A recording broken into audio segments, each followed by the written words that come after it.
जय श्री श्याम दोस्तों, राधे राधे। आज के वीडियो में आप सबके साथ शेयर कर रही हूँ परमा एकादशी व्रत के बारे में संपूर्ण जानकारी। साल 2026 में जून के महीने में दो एकादशी पड़ेंगी। पहली एकादशी परमा एकादशी और दूसरी निर्जला एकादशी। तो इस वीडियो में मैं आप सबको बताऊंगी कि परमा एकादशी का व्रत आपको कब करना है, पारण कब करना है और बहुत सारे नियम जो हैं वो आप सबको इस वीडियो में देखने को मिलेंगे, सुनने को मिलेंगे। तो चलिए वीडियो शुरू कर लेते हैं और जान लेते हैं परमा एकादशी व्रत के बारे में समस्त महत्वपूर्ण जानकारी। परमा एकादशी हिंदू धर्म में अत्यंत पुण्यदायी और दुर्लभ एकादशियों में एक मानी जाती है। यह एकादशी विशेष रूप से अधिक मास यानी पुरुषोत्तम मास के कृष्ण पक्ष में आती है। शास्त्रों में कहा गया है कि जो भक्त श्रद्धा और नियम पूर्वक परमा एकादशी का व्रत करता है उसके जीवन के सभी दुख और दरिद्र, पाप और बाधाएं दूर होती हैं तथा भगवान श्री हरि विष्णु की विशेष कृपा प्राप्त होती है। आज हम जानेंगे परमा एकादशी व्रत का महत्व, व्रत की कथा, पूजा विधि, व्रत के नियम, पारण का समय, स्नान और महत्व। इस व्रत को करने से कौन से दिव्य फलों की प्राप्ति होती है, संपूर्ण जानकारी आप सबको बताऊंगी। तो चलिए वीडियो को कर लेते हैं शुरू और जान लेते हैं परमा एकादशी व्रत के बारे में ये समस्त महत्वपूर्ण जानकारी। हिंदू पंचांग के अनुसार अधिक मास के कृष्ण पक्ष में आने वाली एकादशी को परमा एकादशी कहा जाता है। अधिक मास को भगवान श्री हरि विष्णु का प्रिय महीना माना जाता है, इसलिए इस मास में आने वाली एकादशी का महत्व कई गुना बढ़ जाता है। परमा का अर्थ होता है सर्वोत्तम, श्रेष्ठ और परम फल देने वाली, इसलिए इस एकादशी को सभी एकादशियों में विशेष स्थान प्राप्त है। पद्म पुराण और स्कंद पुराण में भी इस एकादशी का विस्तृत वर्णन मिलता है। भगवान श्री कृष्ण ने स्वयं धर्मराज युधिष्ठिर को इस व्रत का महत्व बताया था।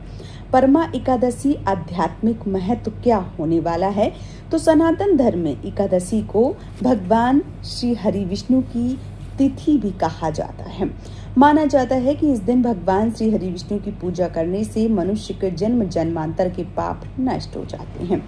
परमा एकादशी का व्रत करने से आर्थिक परेशानियां दूर होती हैं, घर में सुख समृद्धि आती है, दरिद्रता का नाश होता है, रोग और कष्ट कम होते हैं, पितरों को शांति मिलती है, मोक्ष का मार्ग खुलता है, भगवान श्री हरि विष्णु और माता लक्ष्मी की कृपा प्राप्त होती है। शास्त्रों में कहा गया है कि हजारों यज्ञ, दान और तपस्या का फल परमा एकादशी का व्रत करने से मिल सकता है। महत्व क्यों विशेष है, तो मैं बता दूं आप सबको कि अधिक मास को पुरुषोत्तम मास भी कहा जाता है। यह महीना भगवान श्री हरि विष्णु को समर्पित होता है। अन्य महीनों की अपेक्षा अधिक मास में किया गया जप, तप, दान और व्रत कई गुना ज्यादा फल देता है। इसी कारण परमा एकादशी का व्रत अत्यंत फलदायी माना गया है। मान्यता है कि जो व्यक्ति इस दिन उपवास रखकर भगवान विष्णु का स्मरण करता है उसके सभी मनोरथ पूर्ण हो जाते हैं। परमा एकादशी के व्रत की कथा क्या है, तो अब आइए जो कथा है वो सुन लेते हैं। प्राचीन समय में एक नगर में सुमेरु नाम का ब्राह्मण रहता था। उसकी पत्नी का नाम था पवित्रा। दोनों अत्यंत धार्मिक और विष्णु भक्त थे, लेकिन उनका जीवन बहुत गरीबी से बीत रहा था।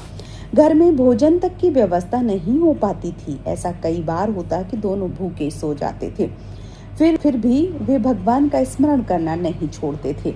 एक दिन ब्राह्मण सुमेध ने अपनी पत्नी से कहा कि मैं दूसरे नगर जाकर धन कमाने का प्रयास करता हूँ। पत्नी पवित्रता ने उत्तर दिया, स्वामी, जो भाग्य में लिखा है वही मिलेगा। यदि भगवान चाहेंगे तो यहीं रहते हुए हमारी गरीबी दूर हो सकती है।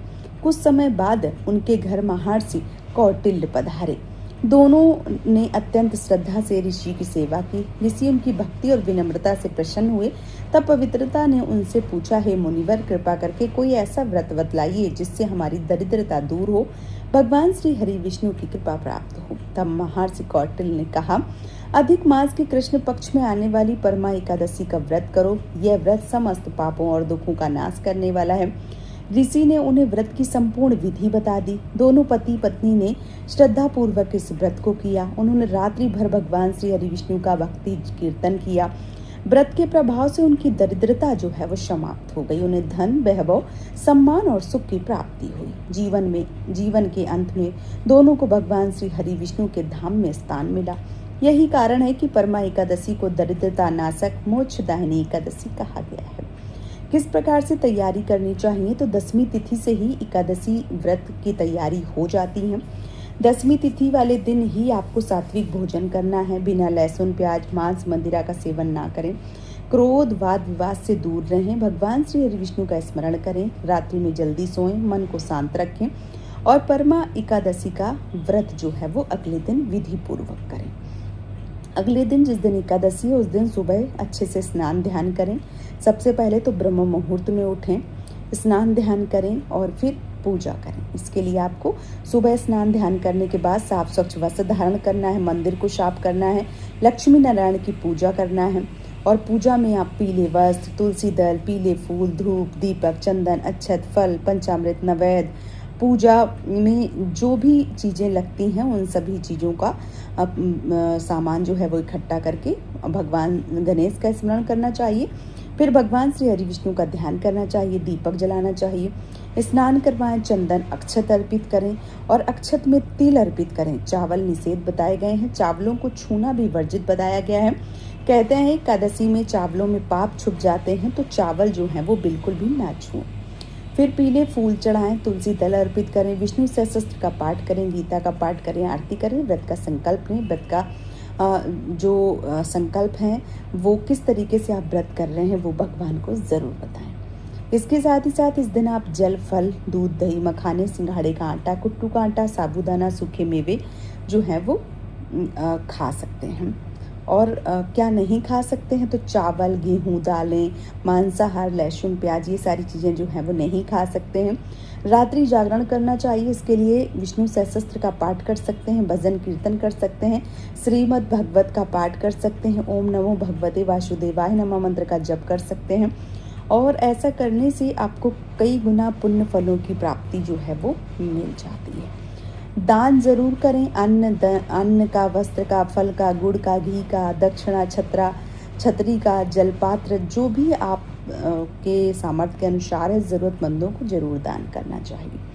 इस दिन आप भगवान श्री हरि विष्णु का मंत्र ओम नमो भगवते वासुदेवाय नमः का 108 बार जाप जो है वो कर सकते हैं। विष्णु सहस्त्र का पाठ कर सकते हैं। ऐसा करने से मानसिक शांति मिलती है, ग्रह दोष समाप्त होते हैं, जीवन में सकारात्मकता आती है, भगवान श्री हरि विष्णु की कृपा मिलती है। और अब मैं आप सबको बता दूं कि जो व्रत है वो कब करना है आपको। तो जो व्रत है 11 जून दिन गुरुवार को व्रत करना है और 12 जून को व्रत का जो पारण है वो आपको करना है। तो 11 जून को व्रत कर लेंगे, 12 जून को पारण करना है। पारण का जो शुभ समय है वो 5:23 से लेके 8:10 तक होने वाला है। तो इस बीच आप व्रत का जो पारण है वो ज़रूर करें। एकादशी व्रत में जितना व्रत करना उतना ही पारण सही समय पर करना व्रत को पूर्ण करवाता है।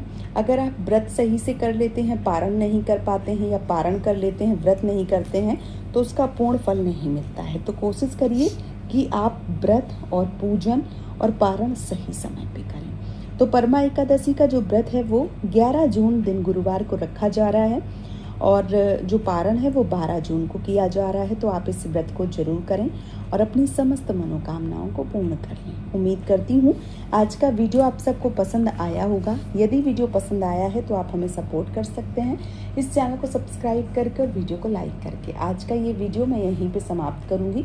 बहुत जल्दी मिलूंगी आप सबको एक और नए वीडियो के साथ में। तब तक के लिए जय श्री श्याम दोस्तों, राधे राधे।